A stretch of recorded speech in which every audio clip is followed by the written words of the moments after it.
क्या सिर्फ trademark file करने से ही आपका ब्रांड सिक्योर हो जाता है? तो देखिए ऐसा नहीं है। एक छोटी सी गलती भी आपका पूरा का पूरा ट्रेडमार्क एप्लीकेशन में जितनी भी आपने मेहनत की है उस ब्रांड को बनाने में इन्वेस्ट किया होगा डेफिनेटली बिजनेस को शुरू करने के लिए, वो सारा का सारा वेस्ट हो सकता है। सो ये वीडियो इसी टॉपिक पे है एंड इसमें मैं आपको बताऊंगी ट्रेडमार्क फाइलिंग की ऐसी सबसे बड़ी गलतियाँ जिसकी वजह से जो है ट्रेडमार्क रिजेक्शन हो जाते हैं या फिर आपको उस ट्रेडमार्क का वर्थ बहुत ही उसकी वैल्यू कम हो जाती है, जो कि आपको अगर आप नया ट्रेडमार्क फाइल करने जा रहे हैं तो हर हालत में आपको इस चीज़ों को अवॉइड करना है। और अगर पहले से ही ट्रेडमार्क फाइल कर चुके हैं तो ऐसी क्या चीज़ें आप कर सकते हैं ताकि आपका ब्रांड और ज़्यादा लीगली सिक्योर हो जाए, ताकि आपका trademark registration smoothly and successfully complete हो सके। So hello guys, welcome back to my YouTube channel. तो आज का वीडियो होने वाला है ट्रेडमार्क रजिस्ट्रेशन की वो गलतियाँ जिससे कि लाखों का नुकसान हो जाता है, और आपको इन मिस्टेक्स को, इन एरर्स को ज़रूर जो है वो फिनिश करना है, उन एरर्स को आपको नहीं करना है। अगर आप अपना ब्रांड ट्रेडमार्क कराने जा रहे हैं तो ये वीडियो आपके लिए बहुत ज़्यादा इम्पोर्टेंट होने वाली है। 2025 में ट्रेडमार्क रजिस्ट्रेशन करते समय कुछ ऐसे मिस्टेक्स कई बार हम करते हैं जिसकी वजह से हमें लाखों का नुकसान हो जाता है, चाहे हमारा ऑब्जेक्शन आए, रिजेक्शन आए या फिर हमें कोई लीगल नोटिस आ जाए। तो इस वीडियो में हम किस किस चीज़ों पर बात करेंगे, ट्रेडमार्क ऑब्जेक्ट ट्रेडमार्क फाइलिंग में सबसे बड़ी गलतियाँ हम कौन सी करते हैं, ऑब्जेक्शन और अपोजिशन क्यों आते हैं, उनमें क्या डिफरेंस होता है, सेक्शन 9 और सेक्शन 11 में आने वाली क्या प्रॉब्लम्स होती है, और ब्रांड नेम फाइनल करते समय आपको किन चीज़ों का ध्यान रखना है, प्लस आपको ट्रेडमार्क क्लास भी किस तरह से प्रॉपर चेक करनी है ताकि आपका जो है एरर ना आए। और लीगल टिप्स के लिए आप इस वीडियो को बिल्कुल भी मिस ना करें। और आपको कोई भी इसके लिए कुछ भी हेल्प चाहिए तो आप नीचे कॉन्टैक्ट डिस्क्रिप्शन में आपको कॉन्टैक्ट नंबर मिल जाएगा, आप उस पर व्हाट्सएप कर सकते हैं। तो ये टिप्स जो है आपको बिल्कुल भी मिस नहीं करनी है, चाहे आपका स्टार्टअप हो, फ्रीलांसर हो या बिजनेस हो, क्योंकि ब्रांड नेम आज के टाइम में काफ़ी ज़्यादा इंपॉर्टेंट है। जिस तरह से ब्रांडिंग इंपॉर्टेंट है, सेम उसी तरह को उसी चीज़ को लीगली सिक्योर करना भी काफ़ी ज़्यादा इंपॉर्टेंट है। तो वीडियो को हम शुरू करते हैं। तो देखिए, सबसे पहले हम क्या कर लेते हैं, हमें कोई ब्रांड ऑलरेडी चल रहा होता है उसके जैसा ही हम कोई भी ट्रेडमार्क हल्का सा चेंज करके हम उसको अप्लाई कर देते हैं। तो ऐसा नहीं करना होता है। आपका ब्रांड नेम बिल्कुल यूनिक होना चाहिए। आपको अपने ब्रांड को क्या पब्लिक सर्च पे सर्च करना है। पब्लिक सर्च का एक टूल होता है जो कि आईपी इंडिया की जो इंटेलेक्चुअल प्रॉपर्टी होती है, ट्रेडमार्क रजिस्ट्री की वेबसाइट है, जहाँ से आप जाके उसको चेक कर सकते हैं। और उसके लिए आपको क्या करना है, सिंपली आपको गूगल पे आना होता है और लिखना होता है पब्लिक सर्च। ठीक है, आप सिंपली पब्लिक सर्च लिखेंगे, ये इस तरह का जो उसका यूज़र इंटरफेस होता है। यहाँ पे आप लिख के क्लास को चेक, क्लास डाल के यहाँ पे अपना ट्रेडमार्क का नेम डालेंगे, क्लास डालेंगे। जैसे कि आपको कुछ एग्जांपल में आपको दिख रहे होंगे, जैसे मैंने आम सर्च किया, सपोज मुझे से 20 हम इसका कुछ क्लोथिंग कर रहे हैं तो क्लोथिंग का 25 आएगा। अब आपको कैसे पता चलेगा, मैं ये भी आपको बताती हूँ। हम कैप्चा डालेंगे।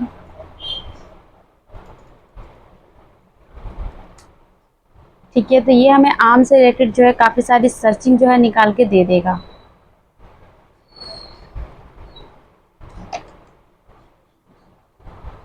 अभी देखिए, आम आर्म रिलेटेड से सबसे पहले तो आपको देखिए स्मॉल वर्ड्स ट्रेडमार्क के नहीं लेने हैं।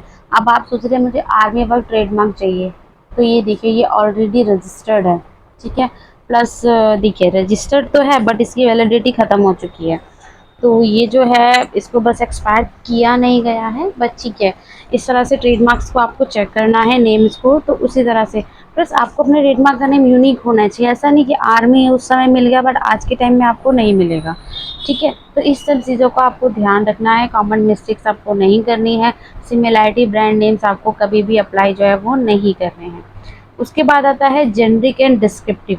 जेनरिक मतलब कि जो भी आपका वर्क है और ट्रेडमार्क दोनों का मीनिंग सेम है। जैसे कि एग्जांपल देखिए, आप नेम लाइक जैसे फास्ट मिल्क, आपका मिल्क का ही बिजनेस है एंड आप फास्ट मिल्क का ट्रेडमार्क ले रहे हैं, तो ये एक जेनरिक हो गया मिल्क। उसके बाद है डिस्क्रिप्टिव, मतलब जिसको देख के क्या मिल रहा है कि डिस्क्रिप्टिव क्लियर नहीं हो रहा है कि क्या, मतलब जो काम है वही आपका जो ट्रेडमार्क नेम रहेगा, तो कन्फ्यूज़न हो जाती है। उसके बाद देखिए बेस्ट फर्नीचर, सपोज आपका फर्नीचर का ही बिजनेस है, आप best furniture trademark name apply करेंगे तो वो नहीं होगा, क्योंकि फर्नीचर के काम में आपका फर्नीचर ही जेनरिक हो गया। तो यहाँ आपको सेक्शन 9 का ऑब्जेक्शन आ सकता है। तो जब आपको पता कैसे चलेगा, उसके लिए आप किसी प्रोफेशनल से सबसे पहले अपने ट्रेडमार्क नेम को वेरीफाई कराएंगे।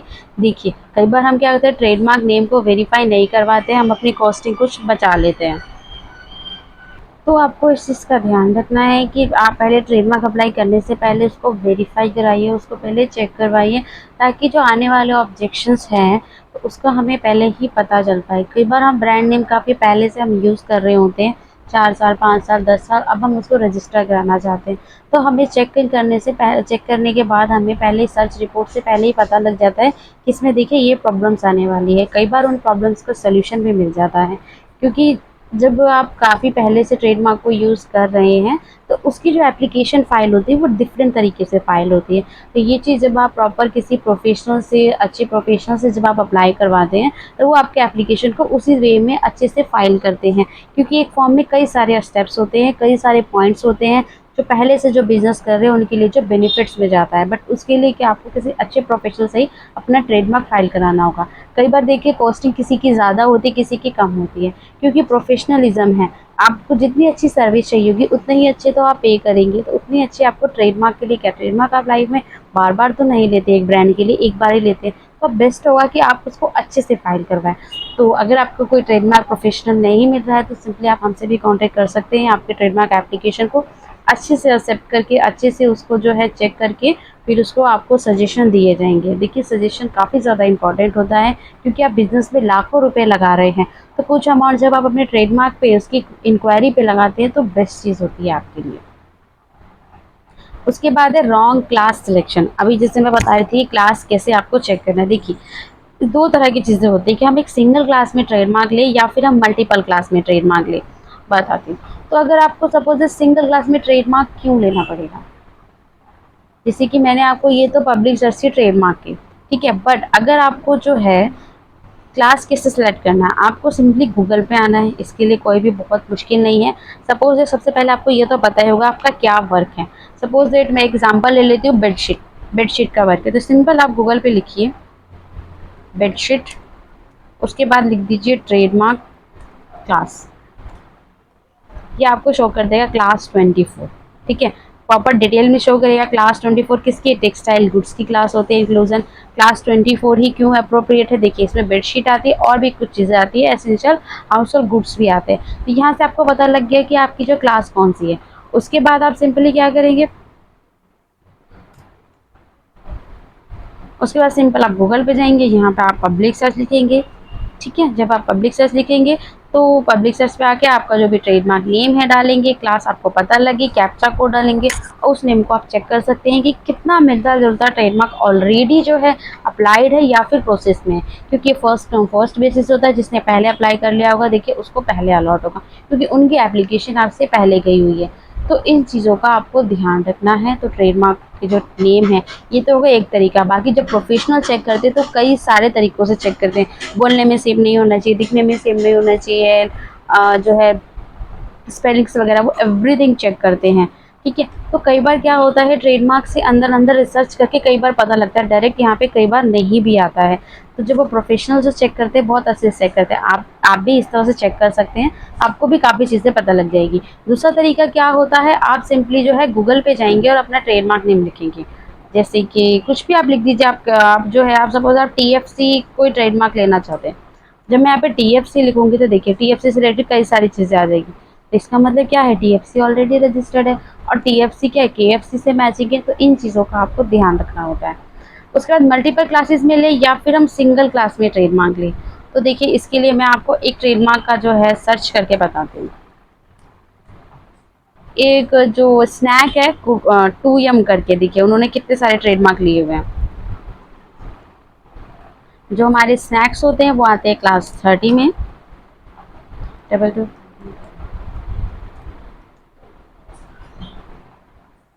तो ये देखिए कई सारे क्वेश्चंस होते हैं कि हम सिंगल क्लास में ट्रेडमार्क लें या फिर मल्टीपल क्लास में ट्रेडमार्क लें। देखिए क्या होता है, मल्टीपल जितने भी ज़्यादा हम क्लासेस में ट्रेडमार्क लेते हैं हमारा ट्रेडमार्क और सिक्योर होता है। सपोज दैट अभी हमने जो है ये स्नैक्स का लिया, ये क्लास 30 में आ रहा है, ठीक है? क्लास 30 में मैन्युफैक्चरिंग होती है, यहाँ हमने ले लिया। अब हम मल्टीपल क्लास में कैसे ले सकते हैं, हम क्लास 35 में ले सकते हैं, ठीक है। और क्लासेस कैसे, एडवर्टीजमेंट हो गया, ब्रांडिंग हो गया। उसके बाद 2M को हम जैसे पैकेजिंग होती है, पैकेजिंग की उसकी शीट बना रहे हैं, ठीक है, पैकेट हो रहा है, उस क्लास में भी ले सकते हैं। तो उससे क्या होगा, हमारा जो ट्रेडमार्क है वो बहुत ज़्यादा सिक्योर होगा। जितने ज़्यादा हमारे पास ट्रेडमार्क्स होते हैं उतना ज़्यादा हमारा ट्रेडमार्क सिक्योर होता है।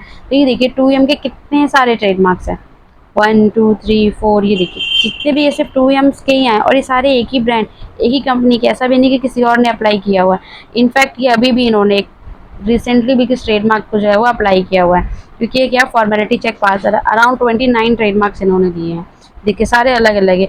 2M क्रंची रोल, 2M पटाखा पफ्स, तो इन्होंने सिर्फ 2M ले लिया, तो अब ये इस तरह से क्यों ले रहे हैं वो भी आपको वीडियो में आगे होगा। देखिए ये इन्होंने कब, अब जस्ट अप्रैल में ही अप्लाई किया है, फॉर्मेलिटी चेक इनका पास है काफ़ी सारे। तो ये मैक्सिमम जितने भी तरह के नाचोस निकाल रहे हैं, कॉर्नेडो हो गया, भूत करारे हो गया, तो ये हर एक ब्रांड का जो है ट्रेडमार्क लेते जा रहे हैं। तो इसी में इन्होंने लोगो भी लिया, देखिए 2M भूत चिप्स विदाउट इमेज भी लिया है और विद इमेज भी लिया हुआ है। भूत चिप्स देखिए आगे अभी हमने देखा था, ये देखिए भूत करारे, ये देखिए इन्होंने कलरफुल में भी ले लिया और विदाउट कलर भी लिया, ब्लैक में भी लिया हुआ। तो ये किसने लिया, ताकि इनका काफ़ी ज़्यादा, देखिए label in colour, label in black and white. तो इनका जो लेबल अगर इन्होंने कलर में ले लिया तो ब्लैक एंड वाइट में भी कोई इनका यूज़ नहीं कर पाएगा, और ब्लैक एंड वाइट में ले लिया तो किसी कोई भी कलर लाकर, जैसे इन्होंने तो completely red and yellow use किया, कोई ग्रीन लगा के भी यूज़ नहीं कर पाएगा।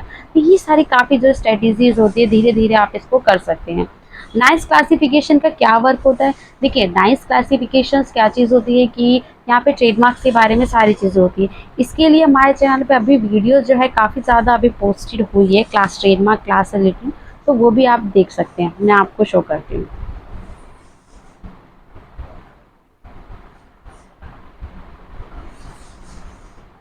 ये देखिए ये चैनल है, यहाँ पे आप वीडियोज़ में जाएंगे, उसके बाद यहाँ पे आपको देखिए ट्रेडमार्क क्लासेस के क्लास 7 8 पे काफ़ी सारी वीडियोस ऑलरेडी पोस्टेड है, तो यहाँ पे भी आप देख सकते हैं ट्रेडमार्क क्लास नाइस क्लासिफिकेशन में। यहाँ पे आपको सारे ट्रेडमार्क से क्या डिस्क्रिप्शन मिलती है। अब एक एग्जांपल देखिए, a fashion brand only files for class 25 ignores 35। कई बार जैसे क्लास 25 क्या होती है, आपके कपड़ों की होती है, कपड़े हो गए किसी भी टाइप के कपड़े जो भी रेडीमेड होते हैं, ठीक है। हाँ अगर वो कपड़ा अनस्टिच है तो वो आपका क्लास 24 हो जाएगा, वो आपका टेक्सटाइल होता है। कपड़े हो गए, कैप्स हो गए, फुटवेयर हो गए, ठीक है, ये आपका आएगा क्लास 25 में। और हम क्या करते हैं, इग्नोर कर देते हैं क्लास 35 को। डेफिनेटली आप कपड़ा बना रहे हो तो आप क्लास 25 में जाएंगे, बट आप उसकी सेलिंग भी तो कर रहे हैं ना साथ ही साथ। तो जब हम उसकी सेलिंग करते हैं, होल सेल कर रहे हैं, रिटेल सेल कर रहे हैं, तो वो आपका जाता है क्लास 35 में। तो वहाँ पर भी लेना आपको इम्पॉर्टेंट होता है, क्योंकि क्या है, आप कपड़ा सपोज आपने किसी एक ब्रांड से आपने कपड़ा 25 में रजिस्टर करा लिया, आपका वो ब्रांड काफ़ी अच्छा चल रहा है, तो क्या उसको 35 में अप्लाई कर देगा, तो लॉस किसका होगा, आपका लॉस होगा। वो आपसे ही परचेज करके वो सेल करेगा, तो लोगों को क्या लगेगा, पब्लिक को क्या लगेगा कि आप ही उनकी कंपनी उनकी ही है, मर्जर किया हुआ है। तो इसीलिए क्लास 25 एंड 35 मतलब एक जो आपकी मेन क्लास होती है वो, प्लस एक 35 क्लास भी इम्पॉर्टेंट होती है। 35 क्लास किस लिए, क्या चीज़ होता है, एडवर्टीजमेंट वगैरह होती है।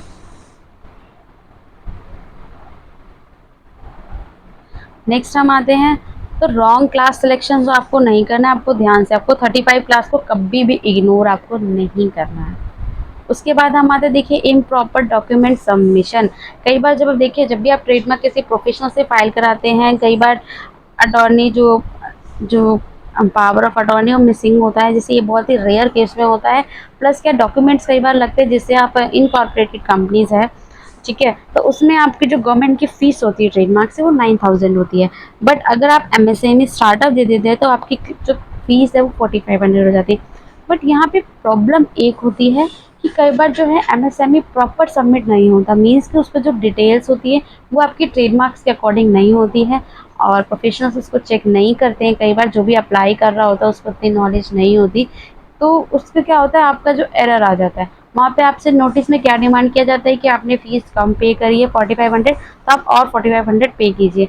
बट वहाँ एक प्रॉब्लम आपको और आ जाती है, कैसे कि 4500 तो ठीक है फ़ीस पूरी करने के लिए आप पे करेंगे, प्लस क्योंकि वहाँ करेक्शन आती है, तो कई बार डिपार्टमेंट आपसे 900 की एक्स्ट्रा फीस भी डिमांड करता है करेक्शन को फुलफिल करने के लिए। देखिए हमारे पास ऐसे कई सारे केसेस आते हैं, ठीक है, उसी के एक्सपीरियंस के बेस पे मैं आपको बता रही हूँ। दूसरी बात, जब आप खुद अपना ट्रेडमार्क अप्लाई फाइल करते हैं तो वहाँ पे डिजिटल सिग्नेचर आपको लगाने होते हैं। जब कोई प्रोफेशनल फाइल करता है, देखिए प्रोफेशनल के डिजिटल सिग्नेचर लगते हैं, तो कई बार उसमें एरर होता है या फिर वो प्रॉपर नहीं होता। तो उसमें क्या है, आपको प्रॉब्लम आ सकती है जब आप खुद फाइल करने जाते हैं। एक जनरल आपको बताऊँ, देखिए डिजिटल सिग्नेचर की भी काफ़ी कॉस्टिंग होती है, उससे मिनिमम में तो आपका आराम से आप किसी प्रोफेशनल से फाइल करवा सकते हैं एंड फ्री माइंड होकर जो है अपने ट्रेडमार्क्स आने का या उसके प्रोसेस का वेट कर सकते हैं। अब डिले इन फाइलिंग और रिन्यूअल, कई बार क्या होता है, हम सोचते हैं आज फाइल करेंगे, कल फाइल करेंगे, परसों फाइल करेंगे, तो उससे कई बार हम डिले कर देते हैं, क्योंकि देखिए ट्रेडमार्क्स को जब हम अप्लाई कर देते हैं उसके बाद आज के टाइम में तो देखिए काफ़ी ज़्यादा टाइम लग रहा है। इवन अभी जो एक मैंने ट्रेडमार्क नवंबर में फ़ाइल किया था, ठीक है, वो अभी तक सिर्फ फॉर्मेलिटी चेक पास पर ही है। एंड जब मैंने उसका स्टेटस देखा तो पोर्टल बोल रहा है कि अराउंड 260 डेज़ और लगेंगे उसको नेक्स्ट फर्दर प्रोसेस आने के लिए। और उसका दूसरा ऑप्शन क्या है, एक्सपीडिएट करना। तो एक्सपीडिएट में देखिए कॉस्टिंग लगती है, उसके अलग से डिपार्टमेंट जो है फीस लेता है, अगर हम नॉर्मल प्रोसेस में उसको जाने दें। बट हाँ, ये अच्छी चीज़ है कि अभी डिपार्टमेंट दिखा दे रहा है कि इतने दिन का वेट करिए, क्योंकि कई बार हमसे पूछा जाता था कि मैम कितना टाइम लगेगा, ये बताइए ये बताइए, तो उस समय हमारे पास आंसर इतना नहीं होता था, क्लियर आंसर नहीं होता था। बट हाँ, अब हम बोल सकते हैं कि इतने डेज जो है वो लगेंगे। ठीक है, दूसरी चीज़ क्या होती है, रिन्यूअल। अभी मैंने आपको एक केस दिखाया जिसमें जो है आर्मी करके उनका रिन्यूअल ख़त्म हो चुका है अराउंड 90s में ही। तो उसके बाद क्या है, प्रोटेक्शन ख़त्म हो जाती है। जो ट्रेडमार्क जो होता है वो 10 ईयर्स के लिए आपके लिए जो है अलाउ होता है। 10 ईयर्स कब से, जिस दिन आप अप्लाई करते हैं। ठीक है, मैं यहाँ पे आपको एक रजिस्टर्ड ट्रेडमार्क का ओपन करके दिखाती है। देखिए, ये जो ट्रेडमार्क है ये 8/10/2024 को अप्लाई किया गया था, और देखिए एक ही महीने में इसका इनका ट्रेडमार्क आया है, तो नॉर्मल नहीं एक्सपीडिएट कराया होगा इन्होंने। तो ये कब तक वैलिड है, 8/10/2034, मतलब जिस दिन से आपका अप्लाई होता है उसी दिन से 1/7/2/3 शुरू हो जाता है, उस डेट से 10 साल तक का वैलिड होता है। कई बार आपको हो सकता है वो ट्रेडमार्क 3 साल बाद भी मिले, इसीलिए कहा जाता है, इसीलिए आपको सजेस्ट किया जाता है कि जब भी आप ट्रेडमार्क अप्लाई करें तो उसको साथ ही साथ आप यूज़ भी करते रहें। उसके बाद है अज्यूमिंग लोगो नेम टैगलाइन। हम कई बार सोचते हैं कि हम एक सिंगल एप्लीकेशन फाइल कर देते हैं, हमारी कॉस्ट जो है बचेगी, एक ही में हम लोगो भी डाल देते हैं, नेम भी डाल देते हैं, टैगलाइन भी डाल देते हैं। आप बिल्कुल डाल सकते हैं, बट वहाँ पे जो प्रोटेक्शन मिलती है ना, वो अलग अलग नहीं मिलती, वो इकट्ठे को मिलती है। जैसे कि आप ये एग्जाम्पल देखिए, सबसे पहले 2M ने कौन सा ट्रेडमार्क लिया था, 2M करके लिया था। ठीक है, ले लिया इन्होंने कब लिया, 2017 में, और ये ट्रेडमार्क इनको कब मिला है, देखिए अराउंड 3 साल बाद जाके मिला है। ठीक है, तो इट्स नॉट एन ईजी। ठीक है, कॉमन वर्ड है थोड़ा, बट बोलने में ईजी है, काफ़ी ज़्यादा अच्छा खासा फेमस ब्रांड है इनकी। बेस्ट चीज़ क्या है कि ये जो है पाम ऑयल यूज़ नहीं करते। ठीक है, इनके पैकेट से भी आप देखेंगे तो इसमें ईजीली लिखा होता है proper no palm oil. And आप इंग्रेडिएंट्स में भी देखेंगे तो वहाँ पे पाम ऑयल नहीं होता है, नॉर्मल सोयाबीन या फिर राइस ब्राइन ऑयल। अभी तो मैंने लेटेस्ट में देखा था तो राइस ब्राइन ऑयल लिखा हुआ था। ठीक है, तो 2M की जो हम बात करते हैं, देखिए अब इन्होंने 2M अप्लाई किया हुआ है। ठीक है, उसके बाद 2017 में इन्होंने एक महीने बाद 2M any time anywhere any how ये अप्लाई किया हुआ है। तो ये देख रहे हैं आप, 2M ये इन्होंने सिंपल अप्लाई किया सबसे पहले, कुछ नहीं, कुछ डिज़ाइनिंग नहीं। उसके बाद इन्होंने कुछ डिज़ाइनिंग विथ टैगलाइन किया है। क्यों किया है, क्योंकि जो यहाँ ये जो ट्रेडमार्क का फॉर्म है ना, ये सिर्फ 2M को सिक्योर करेगा विदाउट एनी डिज़ाइनिंग। ठीक है, उसके बाद ये वाला जो ट्रेडमार्क है, ये 2M और जो टैगलाइन है, दोनों को इकट्ठा करके ट्रेडमार्क को जो है ये सिक्योरिटी देगा। ठीक है, तो इसीलिए इन्होंने अप्लाई किया। उसके बाद देखिए इन्होंने तीसरा अप्लाई किया है 2M करारे विदाउट इमेज। इन्होंने अराउंड 29 एप्लीकेशंस इन्होंने अपनी तरफ से फाइल की हुई है। जनरली सारी रजिस्टर्ड है, कुछ अभी न्यू है तो वो प्रोसेस में है, और ये देखिए एक आध अपोज भी है। ठीक है, तो उसके बारे में हम बाद में बात करेंगे। बट ये देखिए, तो इससे क्या दिखता है कि कॉम्बिनेशन सेपरेट फाइलिंग करनी होती है हमें। इसके कितने रीजंस है वो हम नेक्स्ट स्लाइड्स में रीजंस चेक करेंगे। ये देखिए, सबसे पहले क्या होता है, ट्रेडमार्क का जो लॉ है, वर्ड मार्क जिसको हम नेम बोलते हैं जनरली, डिवाइस मार्क जिसको लोगो होता है, टेक्निकली उसको डिवाइस बोलते हैं, एंड टैगलाइन स्लोगन, ये अलग अलग होते हैं ट्रेडमार्क इंटेलेक्चुअल प्रॉपर्टी के लिए। मतलब ट्रेडमार्क से अलग अलग होते हैं, सबको प्रोटेक्शन की ज़रूरत होती है। नेम आपका क्या है, ब्रांड के नेम को, टेक्स्ट को, किस डिज़ाइन से वो फ़र्क नहीं पड़ता। तो ये देखिए यहाँ पे इन्होंने विदाउट डिज़ाइनिंग एक प्रॉपर इन्होंने स्ट्रेटेजी ली है। देखिए 2017 में इन्होंने बिज़नेस शुरू किया। जनरली जो ट्रेडमार्क अप्लाई की डेट से देखिए आज करीब इनको 8 साल हो चुके हैं। ठीक है, 8 साल 8-9 साल आराम से हो चुके हैं। तो इन्होंने एक स्ट्रैटेजी के थ्रू जो है ट्रेडमार्क अप्लाई ये करते आ रहे हैं, अपने ब्रांड को सिक्योर कर रहे हैं। अब देखिए लोगो क्या है, डिज़ाइन और ग्राफिकल रिप्रेजेंटेशन। यहाँ पे आप देखिए इनका ये जो इमेज है, जो रैपर का इमेज होगा, इन्होंने पूरा का पूरा इस तरह से जो है ये प्रिंट करेंगे, ठीक है। तो ये क्या किया हुआ इन्होंने, हर चीज़ 2M याक्सो वो चीज़ सारा चीज़ दोनों चीज़ इकट्ठी करके भी अप्लाई कर रखी है, और सिंगल में तो इन्होंने सबसे पहले 2M ले लिया। एक बार देखिए जब इनको 2M मिल गया तो उसके बाद इन्होंने बाकी सारे ट्रेडमार्क्स भी 2M के नाम से अप्लाई किए हुए। टैगलाइन क्या, फ्रेज और ब्रांडिंग, क्या आपकी ब्रांडिंग है उसको सिक्योर करेगा। अब स्कोप क्या है, देखिए अगर आप सिर्फ लोगो रजिस्टर करते हैं तो आपके सिर्फ प्रोडक्ट का जो लोगो है, इमेज है, वो सेफ होगी, ठीक है। अगर आप ब्रांड नेम करते हैं डिफरेंट डिज़ाइन में तो आपका वर्ड मार्क होगा। अगर आप टैगलाइन प्रोटेक्ट करना चाहते हैं तो आपको उसको अलग से फाइल करना होगा। क्यों, क्योंकि सपोज दैट आप रीडिज़ाइन कर लेते हैं लोगों को, आपने एक ट्रेडमार्क अप्लाई किया, उसमें आपका नेम भी था, ट्रेडमार्क का नेम भी था, सपोज इट कोई इमेज भी थी तो वो भी है, प्लस आपका स्लोगन भी है, आपने वो कर दिया और आपने सोचा ठीक है अब मुझे ना नेम का डिज़ाइन अच्छा नहीं लग रहा, मैं चेंज कर देता हूँ।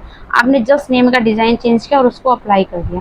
इस बार जब आपने अप्लाई किया तो आपने उस पर कोई भी इमेज वगैरह नहीं डाली, तो क्या फ़र्क क्या हुआ कि अब जो है आपका जो, जब हम कंपेयर जब हम इकट्ठा करते हैं, जैसे ये इकट्ठा करते हैं तो ये पूरा का पूरा ही आपको हर जगह यूज़ करना होगा। ऐसा नहीं है कि आप 2M अलग यूज़ करेंगे, करारे ही अलग यूज़ करेंगे, नहीं, इकट्ठा ही आपको जो है वो उसको यूज़ करना होगा। उसके बाद है ट्रेडमार्क सर्च एंड ऑब्जेक्शन। देखिए सारे ट्रेडमार्क के एप्लीकेशन को देखिए एग्जामिन किया जाता है ऑब्जेक्शन को अवॉइड करने के लिए। आप ऑब्जेक्शन अवॉइड करना इसलिए भी इम्पॉर्टेंट है क्योंकि अगर ऑब्जेक्शन आ जाता है, हमें पहले से ही पता होगा, तो ऑब्जेक्शन आ गया तो उसके क्या है, टाइम को हम डिले कर सकते हैं, उसमें कुछ भी अगर चेंजेस है तो वो हम कर सकते हैं। Plus you can bundle with but risk remain. देखिए कंबाइन मार्क जो होता है जिसमें नेम, लोगो, टैगलाइन एक ही इमेज में होती है, बट क्या है प्रोटेक्शन मिलती है कॉम्बिनेशन को, आप इसको अलग अलग यूज़ नहीं कर सकते हैं, ठीक है। तो अगर आप किसी भी पार्ट को चेंज करते हैं, सपोज दैट आपने नेम में कुछ, लोगों में कुछ डिज़ाइन चेंज कर दिया, और अब आप इस कॉम्बिनेशन को तो यूज़ कर ही नहीं रहे, और आपने नया जो लोगो लिया, सिर्फ नया जो लोगो चेंज किया उसको रजिस्टर करा लिया, तो क्या फिर आपका टैगलाइन तो आप यूज़ नहीं कर रहे, टैगलाइन आपने दोबारा रजिस्टर नहीं किया, तो आप इस लोगो के साथ अपने उस टैगलाइन को नहीं लगा सकते। लगाएंगे तो आपको प्रॉब्लम, मतलब सिक्योरिटी ने को और भी उसको जो है अप्लाई कर सकता है या ऑब्जेक्शन क्रिएट कर सकता है। बेस्ट प्रैक्टिस देखिए क्या होती है कि आप वर्ड मार्क अलग, डिवाइस नेम अलग, टैगलाइन अगर वो यूनिक है तो आप उसको अलग अलग उसको अप्लाई करें। अगर ठीक है आपने अभी बिजनेस जस्ट शुरू ही किया है, धीरे धीरे कीजिए, बट आप अपने इस तरह की स्ट्रैटेजी ज़रूर रखें। कई सारे आपको ट्रेडमार्क्स ऐसे मिल जाएंगे जिनके जो अलग अलग है। मैं आपको जियो का देख लीजिए, जियो ने भी कई सारे ट्रेडमार्क्स जो है वो अप्लाई करे हुए हैं। उसके बाद देखिए रिट फाइलिंग विदाउट नॉलेज। कई बार जो है हम अपनी कॉस्ट को बचाने के लिए, देखिए गवर्नमेंट तो 4500 फीस लेता है, दैट्स ओके, बट कई बार हम प्रोफेशनल फ़ीस को बचाने के लिए जहाँ हमें कम फीस मिल रही होती है हम वहाँ अप्लाई कर देते हैं, वहाँ से हम अप्लाई करवा लेते हैं। तो कई बार जो है मिस्टेक्स हो जाती है, कई बार जो सबको प्रॉपर नॉलेज नहीं होती, तो वहाँ जो है आपको गलत गाइडेंस मिल जाती है, तो फिर आपको प्रॉब्लम होती है, क्योंकि एट द एंड जब एप्लीकेशन फंसती है तो वो आपको ही प्रॉब्लम होती है।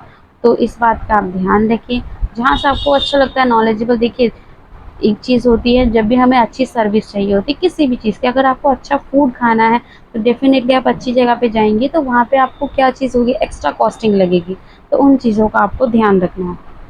सो आई होप सो कि आपको सारी चीज़ें पता लग गई होगी, काफ़ी डाउट्स आपके क्लियर हो गए होंगे। फिर भी कुछ भी रहता है तो आप नीचे कमेंट बॉक्स में लिख सकते हैं। सो ट्रेडमार्क रजिस्ट्रेशन क्या है, आपकी ब्रांड की आइडेंटिटी की सबसे बड़ी सिक्योरिटी है, लेकिन ये आपके लिए तभी प्रॉफिटेबल होती है जब आप इसको सही तरीके से यूज़ करें। सो अगर आप चाहते हैं कि आपके ट्रेडमार्क एप्लीकेशन का मैं पर्सनल रिव्यू करूँ या उसका बताऊँ कि आगे आपको क्या करना चाहिए, तो उसके लिए आप डिस्क्रिप्शन में दिए गए कॉन्टैक्ट नंबर पे आप कॉन्टैक्ट कर सकते हैं। या आपके ट्रेडमार्क एप्लीकेशन अटक रही है, उसमें कोई प्रॉब्लम आ रही है, कुछ अपडेशन नहीं हो रहा, तो आप उसके लिए भी हमसे जो है रिव्यू ले सकते हैं।